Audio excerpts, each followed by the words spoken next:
Hi, this is Cristina. And Morticia. Just kidding. It's Carmen. Oh, sorry. This is Gomez, actually. Actually, she's Cantinflas. I'm supposed to be Gomez. If you're on YouTube watching it, and I'm sure you're going to post pictures too. I will post pictures, but we're trying to do every episode in October in a different costume. So this episode, I'm supposed to be Gomez. I do look more like Cantinflas. She does. And Carmen is Morticia. Yes. And she's pulling it off. Me, I'm giving Cantinflas and not Gomez. Yeah.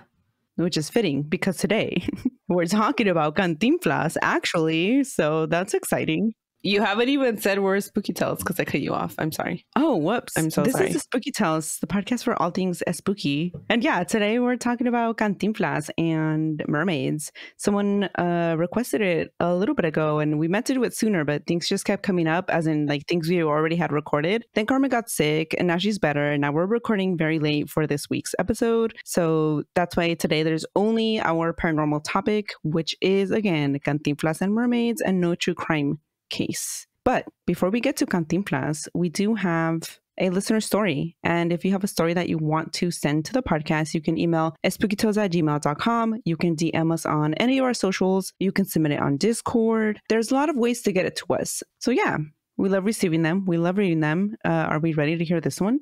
Yeah, let's get into it. So this is from Isabella. Isabella says, "Hi, first I want to say that I love y'all's podcast. I literally have been binge listening to it nonstop for a while now, and I'm close to being all caught up." Probably caught up by the time we're reading this. Probably. Hold on, let me see when it was. Actually, I don't think we're that behind on emails. It's from August. Okay, never mind. Also, I want to thank y'all so much for always including Puerto Rico, our Caribbean neighbors, in your research and stories. I was born and raised there, yet I always feel like I barely hear any of our folk tales being told. We try. I have a ton of spooky stories/encounters, both from myself and from my family members. When I was really young, I mainly would only have encounters with my ancestors. Like I've met my great aunts and uncles and my great-great-grandpa and things like that. That's super cool. Right? I've always been very sensitive to things like that. But when I turned 14, it got worse because then I was experiencing way more than before. It wasn't only family at that point. Oh. Like it was as if the doors just flew open and anyone could come through. I've had a lot of dealings with shadow people, some poltergeists, too many encounters of se me subió el muerto. The worst. I know. I've seen the outline of what was on top of me and I have heard it speak to me. Like shit got real terrifying real quick. I could literally talk for hours of everything I've seen. Future guest. Hey. But my wife and I moved into our current house about 3 years ago, and it's been one of the houses with most activity I've lived at in a while. My wife recently asked me if I think our house is haunted because one of her coworkers told her about her experience staying at a friend's house and how she was scratched by a ghost, and my wife knows that I've had a lot of experience with this stuff. She often jokes that I made her a little stitious, like Michael in The Office. I told her no because she has horrible anxiety and I know she wouldn't be able to handle knowing some shit goes down in our house. That is so thoughtful. Hopefully she doesn't listen though, because then she'll hear it. Ooh, she can never listen. I'm so sorry for us. I'm so sorry, Isabella's wife. You can't listen. My guess that there are 3 or 4 entities minimum. One of them gives me a sense of being a young girl. I can't pinpoint exactly how old they might be, but their figure shadow typically presents itself going up to my shoulders, and I'm 5'4". Like it's the height of her shoulders, not it's crawling up her shoulders. Okay. Because you could interpret it that way if you're not paying close attention, you know? Yes. I always see her wearing a light blue dress and has shoulder-length hair. I've never seen full details of her, mainly little glimpses out of the corner of my eye, and it always looks like how you would see someone who is standing in the shadows in a dim room or something. So I can make out the basics of her characteristics, but never really focus on her. Like I said, she usually lurks in the background, corners, and shadows. I will typically see her lurking by my bathroom door when I'm doing my hair or makeup, and there's a feeling of almost longing, like she wishes she could be doing her makeup or hair, which is why I'm leaning towards this entity being a young girl, like maybe tweens or early teens. Her presence doesn't always unsettle me. It's usually just like a younger sister being annoying and watching you. But every so often, the emotions around her will feel harsher, like she's trying to intimidate. I usually try to ignore her when she's lurking, but in those moments, I'll speak up and say, I know it's you. Stop trying to scare me. I know you're there. and it'll stop and go away. But it's also very little sister-like. I mean, I wouldn't know because we only had each other. We didn't have a little sister. But from everything I've seen from like, you know, Friends and whatever movies. Another thing I've noticed, and I'm not sure if it's a separate entity or if it's the same feminine one I mentioned above, but at nighttime, I will feel the sensation of my cats getting into bed with us in the middle of the night, and I'll either reach out to pet them like I normally do, and they're not there.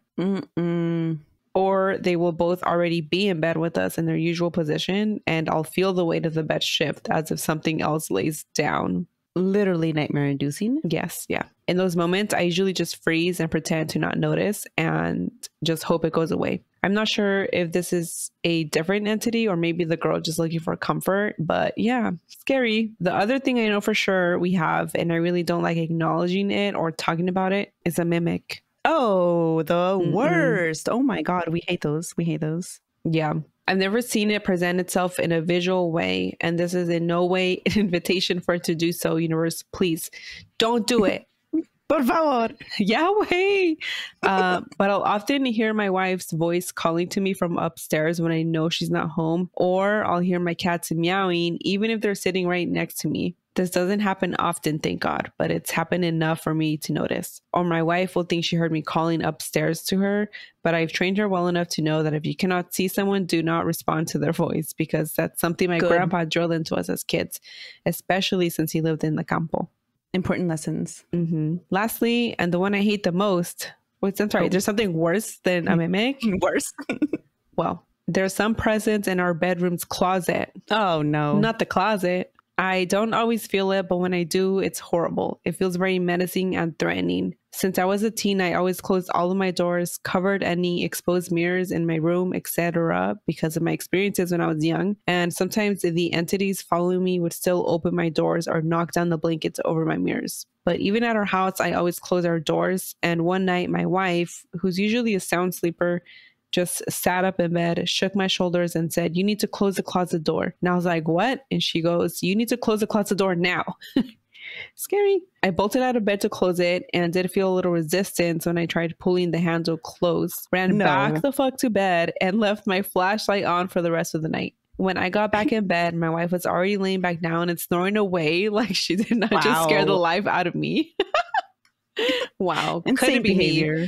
Not after hearing something, no. No. The next morning, I asked her if she remembered waking me up the night before and talking to me. She said no, that she did not remember that. And she was just dreaming the entire time. Like uninterrupted dreaming. And her dream also had nothing to do with our closet or a door being open. Oh my God. This is worse. This is worse. Yeah. That shit still terrifies me today. And that happened almost 2 years ago now. To this day, I still don't know if I forgot to close the door before going to bed. Parentheses, unlikely. Yes, very unlikely. Probably not. Yeah. Or if whatever it was opened it and was trying to get out, question mark. Oh my God, how scary. I don't know, and I hate thinking about it still. Anyway, that's been my most recent experiences, but like I said, I have so many more that I'd love to share. It was a struggle even sharing just these though, because every time I tried, something would happen to stop me. I tried leaving voice notes telling these experiences, but when I listened back to it, it would be cut out for the closet part. I tried leaving a voicemail and it would constantly hang up on me before I could get halfway through. My computer died once when I tried typing it out on the email, even though it was fully charged. This is crazy. Wow. I can't, like, I'm legit scared, but I can't take myself seriously with my stupid little mustache. I made a scared face and I immediately was gonna laugh. Oh, there's Milo. Even now, my computer is plugged in and saying that it has less than 50% charge. And I feel dizzy and thirsty, even though we literally had a good dinner and I've been drinking water. It's like something doesn't want me to tell others it's here. We'll see what happens, I guess.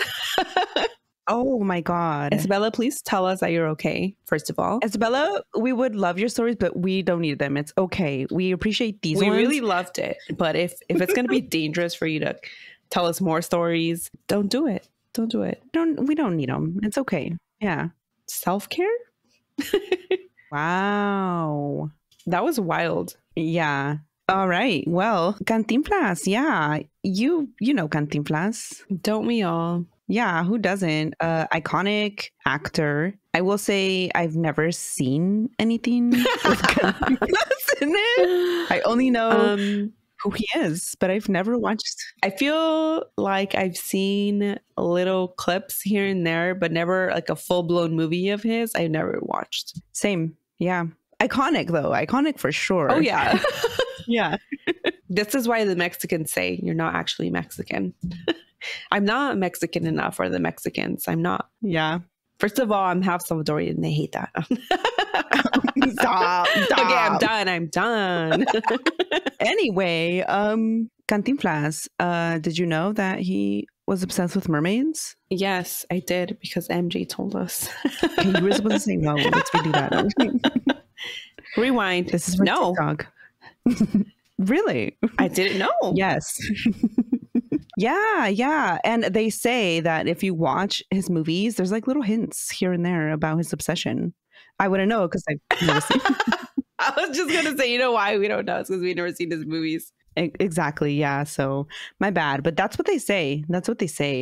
And yeah, so he was obsessed. And the state of Guerrero itself, where he has a home in Acapulco, is full of mermaid legends. We've already shared some. I'm going to share a couple legends before talking about Cantinflas and what it has to do with Guerrero and mermaids, other than he was obsessed. The state of Guerrero is full of legends of mermaids. And I know, like, in Spanish, you just use the word sirena. It's all the same. In English, there's like, oh, that's not a mermaid. It's a siren. Oh, they're only in the ocean. That doesn't matter in Mexico. In Mexico, son sirenas. And they're in the lakes. They're in the rivers. They're in the ocean. They're everywhere. As long as it's a body of water, like it doesn't matter in Mexico. And usually people just say sirenas. And I'm just going to use either sirena or mermaid, whatever. So I'm going to be sharing some legends from Guerrero because that's where Cantinflas has a house in Acapulco, Guerrero. He made his house specifically to attract sirenas, and we're gonna get into that after I share these legends. Also because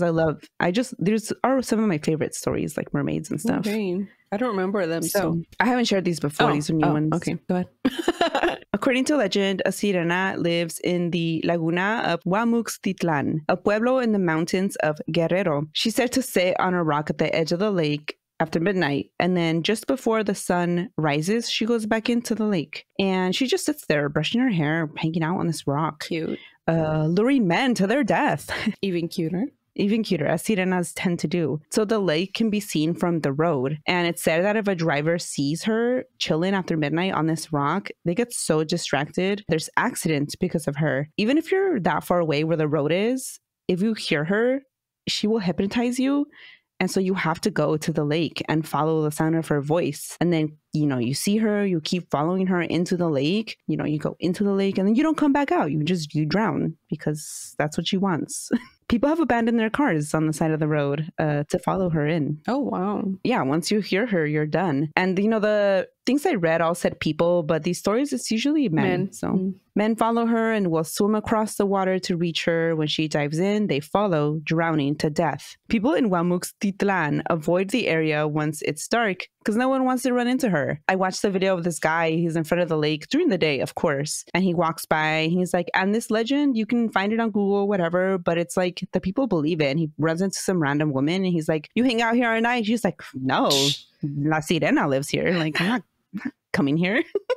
So yeah, that was La Sirena de Fucking Christ. Titlan? Yes, thank you. Huamuxtitlan. It's hard to say. Yeah. And that's just one of many mermaid legends. Like I said a bunch of times already, we've shared several already in the past episodes. It has been a while though. There's even a famous traditional Mexican song called La Petonera. Have you heard it? I don't think so. Yeah, it's one of those very traditional songs sang in Huasteco, like a very guitar-y. Yeah. Why did I send it to you? What's wrong with me? Yeah. Oh, I guess it's Huapango, not what you said. Whatever I said. Can you hear it?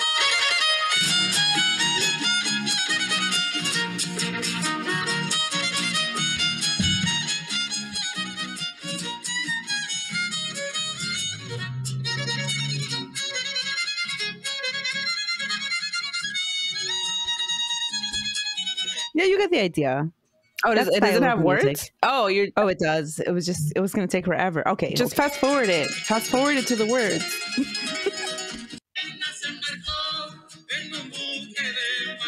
Okay. I like it. Yeah, you hear La Sirena, something, something. So I have them written down. I'm gonna share the words. So yeah, it's sung in that style, and it's about a sirena, a woman who turns into a sirena. And so, here are the lyrics in Spanish, some of them. La petenera nació de la primera María, de la primera María la petenera nació, pero el mar se la llevó con el agua que corría, con el agua que corría, y encantada se quedó, con el agua que corría llevando espuma y arena, llevando espuma y arena, con el agua que corría. Así fue como nacía en el mar una sirena. And this is a rough translation made by me, so... La petenera was born of the first Maria. Of the first Maria she was born, but the sea current took her. The sea current she fell in love with the water that ran, taking foam and sand with the sea current that ran. That's how the mermaid was born in the sea. And the legend that the song is about is that there was a beautiful young woman with black hair, brown skin, and big brown eyes. Cute. Yeah. Her name was Irene Saavedra Gonzalez. Her father, Abundio, had passed away, and her mother was now a widow who dedicated herself to the church. She was very religious, always making sure to follow the Catholic doctrine, including not working on holy days. And so on a Jueves Santo, Irene decided to go gather leñas and firewood, and her mother was against it because she shouldn't be working. It was a holy day, Holy Thursday. She should be resting. Yeah, she should be resting. And so Irene or Irene, whatever, she didn't listen. When she returned, she told her mom that she was going to go wash up in the river because now her hands were all dirty from the hard work she had just done. And her mom was like, it's wrong to bathe yourself during Semana Santa. All week, you're not supposed to shower? Apparently. I know that tradition came from the Spaniards. Well, obviously, because Catholic Catholicism came from them. But you know what I'm saying, I don't care right? how religious I am. I am showering. I need to shower to feel clean when I go to sleep. Yeah. And then sometimes I just want to shower again in the morning. I'm wasting a lot of water. I don't care. Oh, you know what? Because sometimes I sweat at night. Yeah. Everyone does, right? It's not just me. Yeah. No, of course. Anyway. Irene didn't listen. She's like, you know what? I'll just wash my face then. And she went to the river. Sometime later, Damasia, Irene's mom, heard screaming. It was her daughter yelling for help. Damasia ran to the lake and she saw her daughter inside of the water. Only now she was half fish, half woman. Wow. And then out of nowhere, a giant wave swallowed Irene. When the water was calm again, Irene was nowhere to be seen. Damasia ran to the town center and gathered everyone. They returned to the lake, where they saw a mermaid. And then the mermaid began to yell, beten ak, which means to spin in Tenek, like indigenous language of this area. Oh. As she yelled the words, the creatures of the lake began to spin around her. They formed a whirlpool that spun and spun until the mermaid was underwater. And her name, La Petenera, comes from the words that the people of the town heard her say, Petenak. Oh. And now it's said that fishermen who hear her singing are hypnotized by her beauty. Then she flips their boats. Not good. No, causing waves until they drown and join her forever in this little lake. R.I.P. And that's from Veracruz, but there's a very similar version in Guerrero that has its own song. They're almost the same. The only difference is that in Guerrero, she's not collecting wood. She's doing her laundry, which is more work. Man. I don't know. They both sound like we're hard work, actually. I feel like, because she was collecting leña, right? Yeah. Lumber. I feel like that's harder than doing laundry. You're right. Sorry, I just hate laundry. Yeah, and so in the Guerrero version, she's doing laundry, but she's so persistent on doing it on this day because her boyfriend, her secret boyfriend, is also out in the river doing laundry, and they're supposed to meet in secret. So really, this is a don't have secret boyfriends warning. And listen to your mother. Be a good Catholic. Don't get me started on the having to hide your boyfriend from your moms. The trauma. Oh, no, we can't go there. Oh, my God. Traumatic. I can't. Oh God. But also kind of funny now. No, I don't know. Sort of. Well, you finish before I get into my story. Okay. And in Guerrero, La Petenera is said to live in a lake in a pueblo of the Costa Chica of Guerrero. And in Veracruz, she lives in the Huasteco pueblo of Rancho Nuevo in Laguna Tamiagua. Tamiagua. I'm not sure I'm saying that right. Sorry, I'm just laughing. Oh, you can't take anything I'm saying seriously with my little mustache here.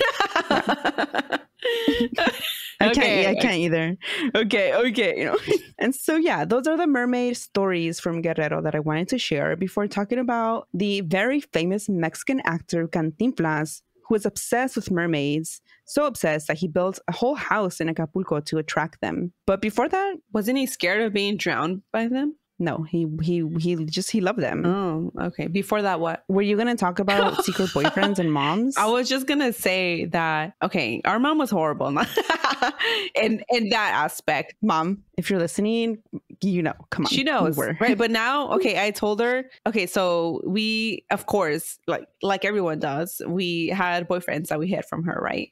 And then I don't remember how we remember that note. Okay, we had a notebook. I'm sure it was a common thing. We passed around. Yeah, we passed around to all of our friends. Like we would put it in each other's lockers or hand it to each other every class period or whatever. And we would write notes to each other. Yeah, about the day, catch up on cheese mess. We didn't have phones, so this is what we had to do. Yeah. Because, now you could just text. But back then, that was the group chat. I was going to say phones were a thing, but we were broke bitches, all of us. So none of us had phones. I think we all got phones senior year, except us. But I think back then, too, texting was 10 cents a text. Yeah, it was expensive. I feel like most people weren't texting. I don't know about the rich white kids, but we weren't texting, let alone had our own phones, So, yeah, we had this notebook and we passed it around. It was today's group chat. And, of course, we were talking about our boyfriends and our mom. First of all, shouldn't have been getting into our shit. But private. Mexican moms. There's no privacy. Probably all Latina moms, not just Mexican moms. Digging in our shit, read our fucking notebooks and was like, what the fuck? Yelled for hours. Told all the other moms. Yeah. Yep. Everyone got in trouble and it was our fault. Yeah. I'm surprised they talked to us after that. I would have shunned us. I would have. Yeah, hands down. That's how I was. Shunning, easy. And anyway, she was going on and on for hours about how we were disrespecting, blah, blah. And then she made us kneel in front of our altar, the year-round altar of our... I forgot about this. Yeah. Of our great grandfather. To beg for forgiveness. And I told her that. She's like, I don't remember doing that. And I was like, what the fuck? You don't fucking remember? Oh, no, not the classic. No, yo no me acuerdo. Yo no me acuerdo de eso. Yeah. I think I would have remembered if I made you do that. She's like, my bad if I did that. That's an exaggeration. And I'm like, yes, it is. That's a bit much. And yeah, that's what happened. Should have just turned into a mermaid. Right. Yeah. I was like, I don't blame her for choosing the mermaid life. No, but there's no close body of water here. So we didn't have that option. But also she didn't choose it. It was a curse for not obeying her mom. Yeah. Although honestly, sometimes it sounds a little better. No mortgage, no bills. You swim around. The sea levels are rising. So mermaids are gaining capital. That's true. That's very true. So... But the coral reefs are being destroyed. Yeah, there's no win-win here. Yeah, you're right. Okay, well, we're all screwed. Yeah, we are. We'll take a little ad break here to contemplate all this. Who's better off, us or the mermaids? I'm not sure. We're extra dumb today.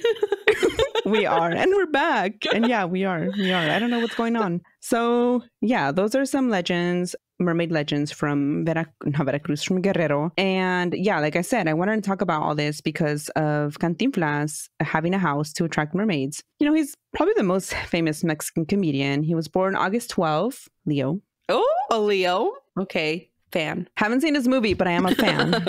Sorry, his movies, plural. It's one movie. I haven't seen it. And then sadly, he passed away on the 20th of April, 1993 from, I want to say it was lung cancer. Aww. And he was in, hundreds and hundreds of movies. He was called the Charlie Chaplin of Mexico. Charlie Chaplin himself said Cantinflas was the best comedian alive. Wow. And he even had parts in Hollywood. He has a star in Hollywood. I haven't seen it. but it's there. I actually haven't seen any of the down that stars. street, but I don't remember caring to look down like it was there. Yeah, I don't know what's wrong with us today. Anyway, so you can see him in the OG Around the World in 80 Days. Like he won an award for that movie. Oh, I didn't know that. Yeah. And when you think of the golden era of Mexican cinema, Cantinflas is like, oh yeah, the first person that comes to my mind. And then maybe like, I don't know, Pedro Infante, which they were best buddies. So that makes sense. BFFs. Yeah. Whose mustache is better? Pedro Infante. Come on. Yeah. You see the Cantinflas mustache. So when he passed away, it was a very, very sad thing for everyone. Mexico declared 3 days of mourning, national mourning, and there was national like homages for him. And even the U.S. Congress had a minute of silence. Oh, wow. When he passed away. Yeah, which I didn't know. I mean, you could easily say he had it all. Not mermaids. Yeah, exactly. He wasn't happy. He needed mermaids. And yeah, apparently, if you look back on his movies, you can see the signs. But again, I wouldn't know. Maybe we should watch a Cantinflas movie. We should. So it's said that one night at a bar in Mexico City, Cantinflas was there drinking when he was approached by a man named Carlos Lorenzo Hernandez. And soon the pair of men began chatting, drinking, having those deep conversations that you have with strangers at a bar. Yeah. Well, not with strangers, but with my drunk friends. Yes. Exactly. Yeah. Those talk deep, to strangers. drunk conversations. I don't talk I'm to not an strangers extrovert. either. That's why I don't have friends. No. During this, Cantinflas told the man that fame and fortune, it wasn't enough. And he had this deep, deep desire to marry a mermaid. I mean, they're hot. I would want to, yeah. So I don't blame him. So Cantinflas thought the man was gonna laugh at him, like, that's so silly. What do you mean, marry a mermaid?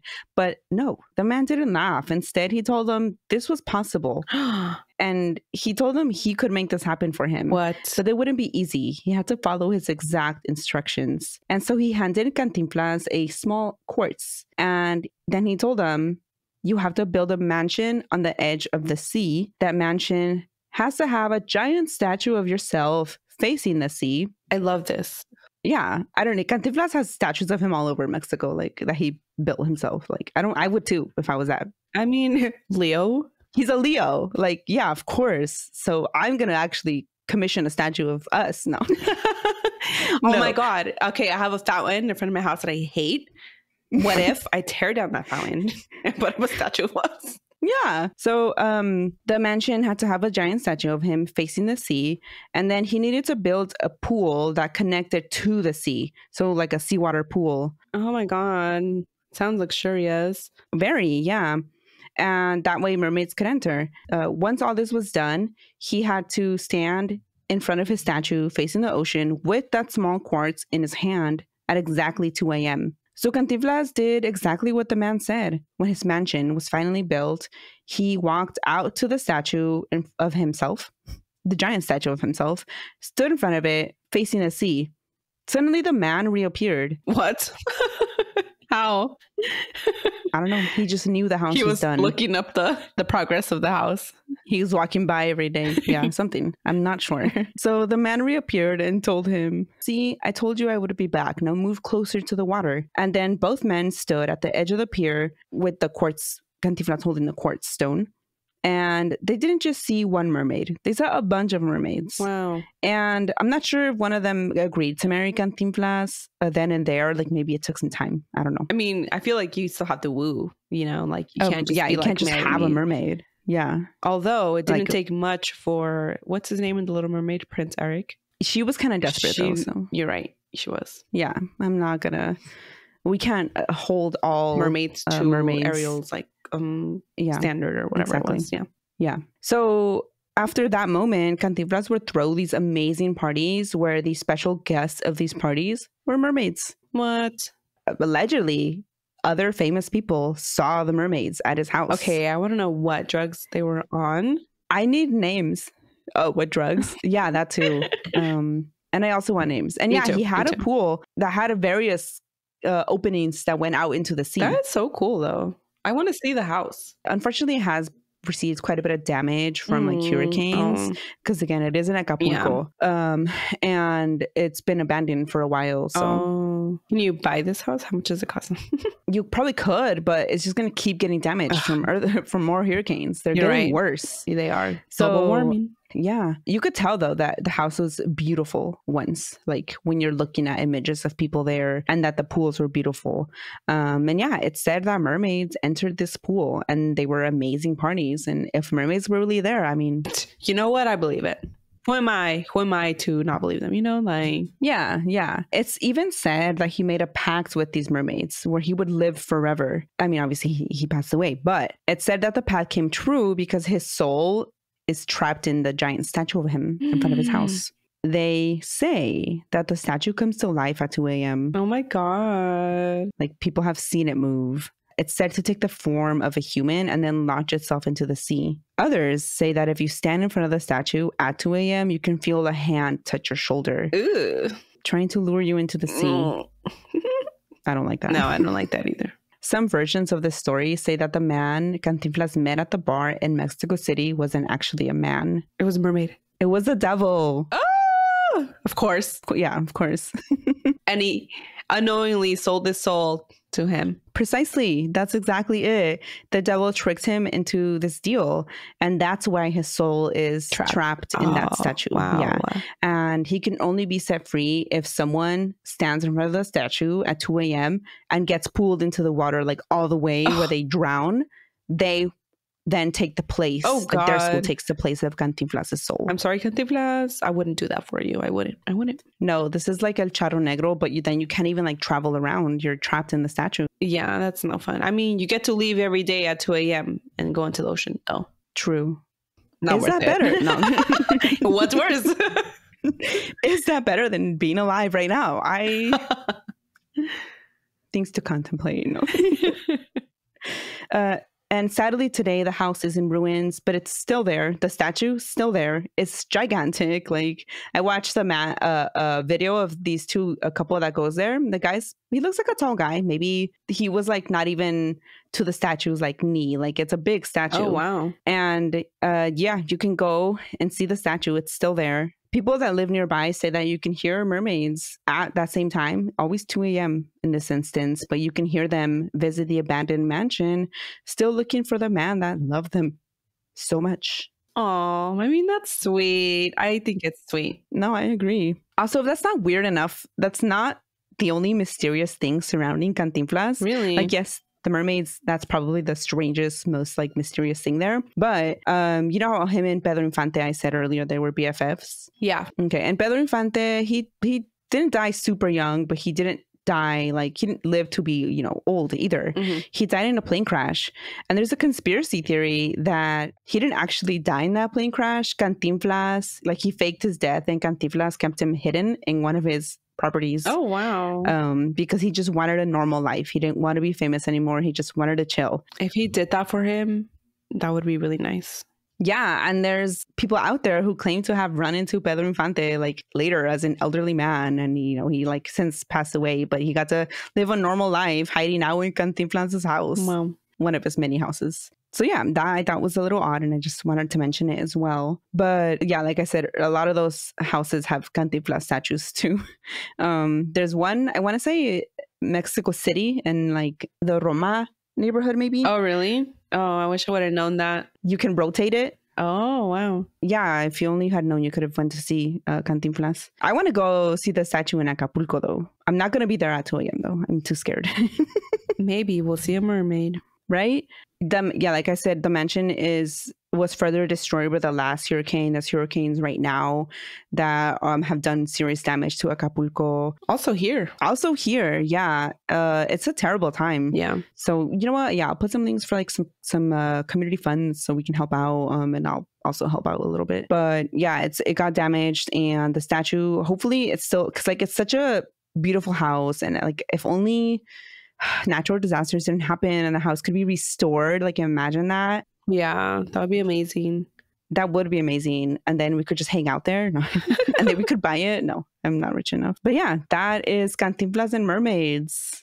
What a cool story. Yeah, at first I'm like, man, that's like a little silly, but you know what? Good for him for having a dream and obsession and trying to make it happen. Like just going for it, you know? Yeah, I don't hate it. I like it. I support it. Yeah, I like it. And I hope that he did marry a mermaid. Yeah, me too. Or they just had this like relationship with a bunch of mermaids, like a consensual one, you know, where they were just like, they all just did what they wanted. Maybe they wanted that. Yeah. Yeah. I'm going to send you some clips of the house. Oh, wow. It is big. It's a giant statue. That did look really nice, that house. Like in its prime, it would have been really beautiful, right? And these people that went there, I'll put this link in the show notes in case anyone understands Spanish and wants to see like the house and people like walking around it. I'll put that in the show notes.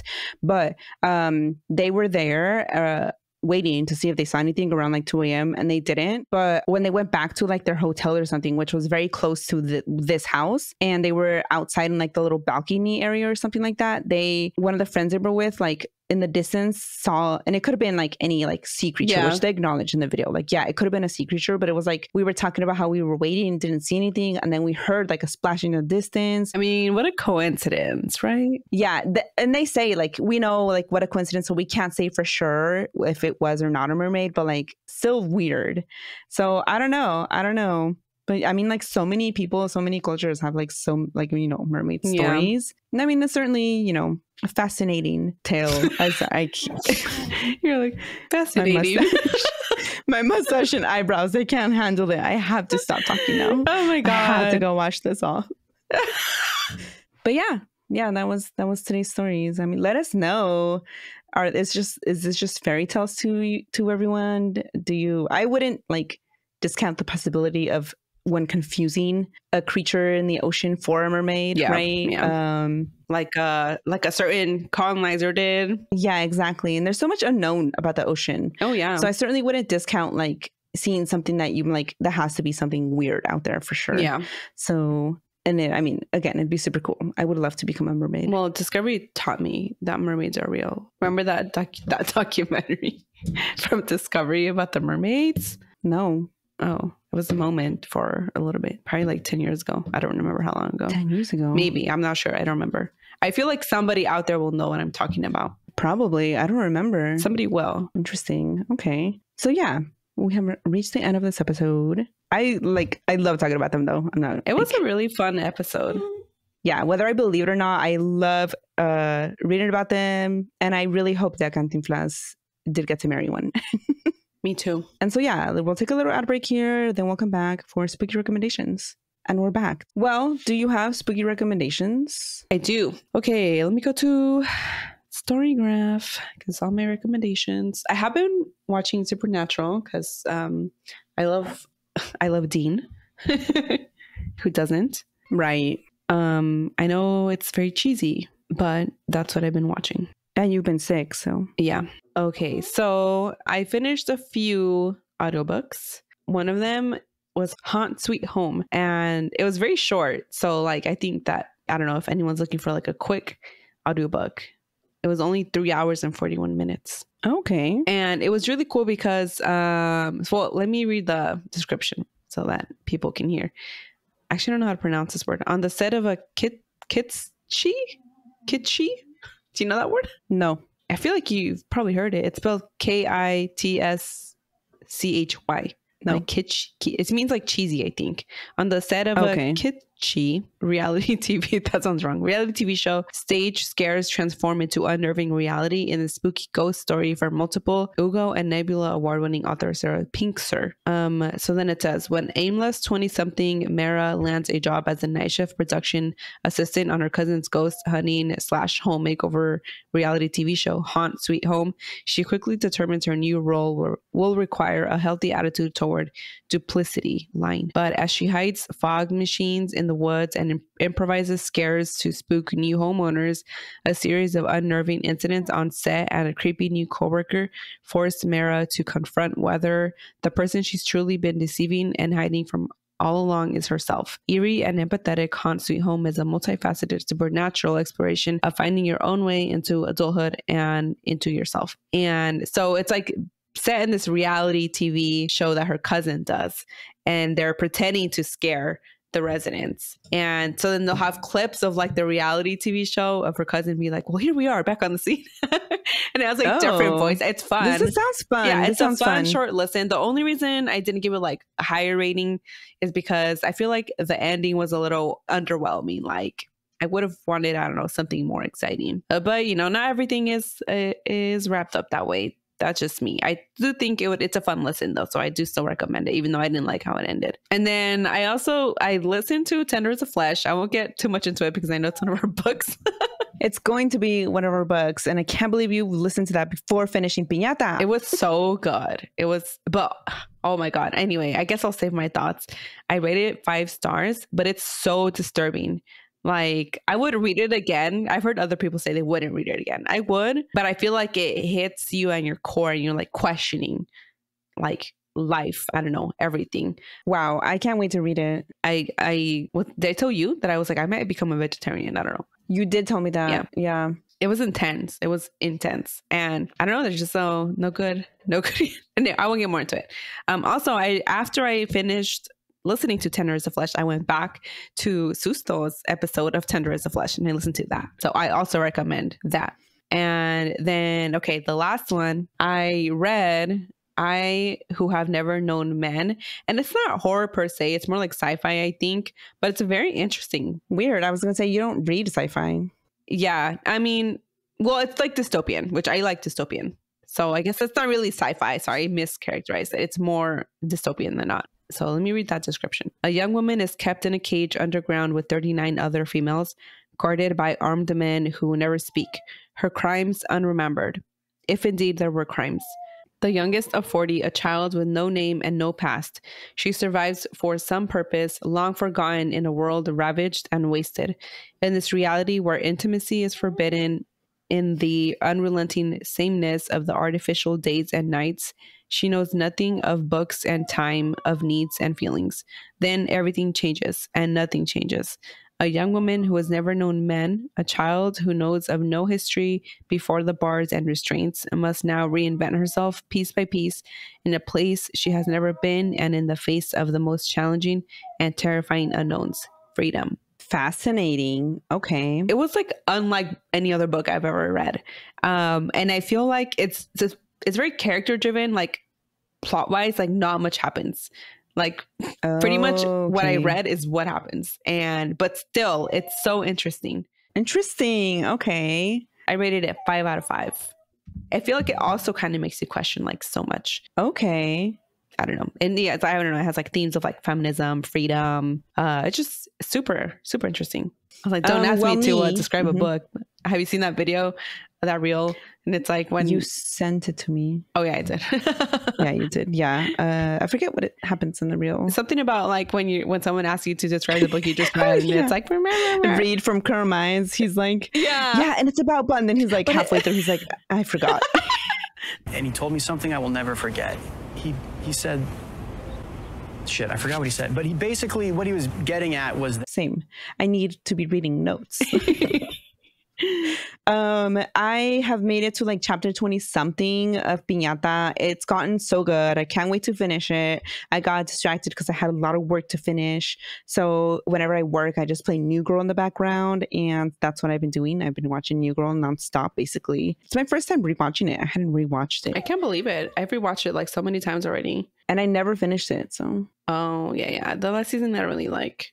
Yeah, I feel like I just should finish it. Yeah. So yeah, I don't have spooky recommendations, except I did discover a podcast called Hablemos de lo que no existe in Spanish. It's also on YouTube. Ooh, let me add that to my rotation. Yeah, and it's just this guy, he has guests, and they're just telling scary stories, and they're scarier because it's in Spanish, and he's serious. Oh, yeah. So, people don't like it when we tell scary stories.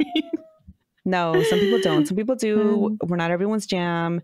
They're very serious. So, sometimes we just need a serious, scary listen. And this is a good one. So obviously I've already talked about the other ones that I love. Relatos de la Noche. And if you want a little something to also laugh while like being scared, Morras Malditas is my other favorite. Yes. I have said it before. But yeah, hablemos de lo que no existe. It's really good. And Letty Loves You, former guest on Espooky Tales, her TikTok, she usually will translate things from hablemos de lo que no existe for TikTok videos. Oh. So, if you don't know Spanish and you want to see what they talk about, the stories they share, there's some very creepy ones. She talks about them on TikTok. That reminds me, I really need to get back to doing TikToks, but man, that's how it works. So yeah, that's my spooky recommendation, just that podcast. And I'm almost done with the book club. I'm in chapter 10. Wow, fucking loser. And I just got a hold that came through. Stop requesting other books. That's my last hold. That's not an audiobook. It's called Hombrecito. Have you heard of it? No, it sounds cute. Yeah, it's supposed to be really good. I'll send it to you later. Okay. I'm also so behind on my podcast too because I have like hella audiobooks checked out right now. You need to calm down. I know. And you know what happens because I have stuff on hold and then it comes through. And then I'll get notified that something I like requested to be notified whenever the library gets it. Like I'll get a notification immediately because I can't wait. And I have no chill. I'm like, yes, check it out. And I think I have like 5 audiobooks right now. This is why the book club is taking longer. No, it's not, because when I listen to audiobooks, that's different than reading. No, I meant because of your other books. Yes, that I will admit. that one, yes. Yeah, you're right. Yeah. I guess some other things. We're trying to have a different costume on for every episode this month of October, our holy month of Halloween. Praise be. Hallelujah. Yes. So that's just something fun. What? I thought you were done. Okay. That Okay. was my last one. Okay. That's just something fun we're doing for October, trying to do. We also have a fun episode planned with some of our faves, which you'll find out when that's out. We did an episode with Uy Que Horror that will be out later in October. Oh, I'm looking forward to that. Yeah. They're so funny. They are hilarious. I love them. And I wish I could talk Spanish that cool. Yeah, we can't. We're trying. I complain to my husband all the time. And I'm like, you don't understand. Like my mom, she was like a fresa. And she didn't let us speak slang, Spanish slang, nothing. So now I don't know. Like it's too late. Now I don't sound cool in Spanish. Right. I can't say the slang words, but I also don't sound fresa. I just sound they're dumb. like, what are you? What even are you? You dumb bitch. And they're No, I'm just like, kidding. you're American, right? And I'm like, I guess. Yeah. So that is our internal struggle that we'll always have. But yeah, we did an episode with them. I think mid-October is when that is coming out. That was a lot of fun. And yeah, just, I wish we had more time to plan more things for Halloween, but we don't. Like, I wish we could do a movie night. I have no time. I wish I could have gone to visit you, but yeah. That would have been the best. We will have a Patreon episode at some point this month as well, where we're just going to read scary stories to each other. Carmen is going to have a murder mystery party. Are you still doing that? Yeah, I am. And I've been building a coffin out of styrofoam. I think they're called foam boards. It's like insulation, like big boards that are supposed to insulate your house, whatever. I've been trying to record a little bit of my process. But I'm really bad at recording stuff. Oh, okay. I've been doing my best because I do want to put together, I want Cristina to help me put together a video for Patreon of my vampire themed murder mystery party. Yes. So that is a plan, but no promises there. And I don't know. I had to figure out how to do a movie night, where to stream it and whatnot. So no promises there, but I really want to. I did, but it wasn't working and I was very mad. Yeah. And I haven't done one since that didn't work. Last 2 years ago. It was like 2 years ago. No, it really was. Yeah. I don't know, no promises, because I also volunteered to do a fun run with my child at his school. Although that one's this Friday, so that's not going to take up a lot of time. I did, however, volunteer to be one of the trunk or treat cars for the school's trunk or treat. Oh, you better clean out your car.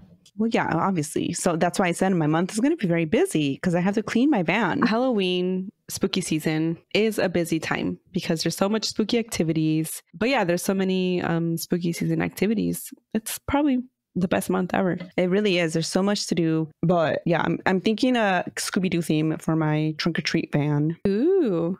And yet it's a van. That's perfect. I will post pictures, but I'm hoping to find enough cardboard to paint the mystery machine. I have thoughts. I will post pictures. Will it be executed? We'll see. We'll find out. We'll see, because again, a bitch has ADHD and I have grand plans and only like half of them I feel you. But I want to. The thought is there. The thought is there. Stop. It looks funnier because of the mustache. I'm just gonna cut a clip of that. It's gonna be a new GIF. Okay, that can be the end of the episode. Right. We shared our story, our spooky recommendations. Now we're just being silly. Yeah. We're done. We're done.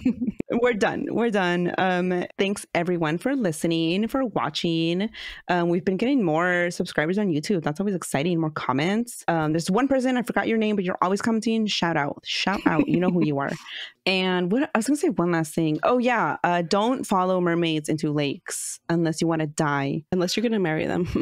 Or become a mermaid or marry them. Those are fine. Yeah. Yeah. Stay spooky. We'll catch everyone next time. Bye. Bye.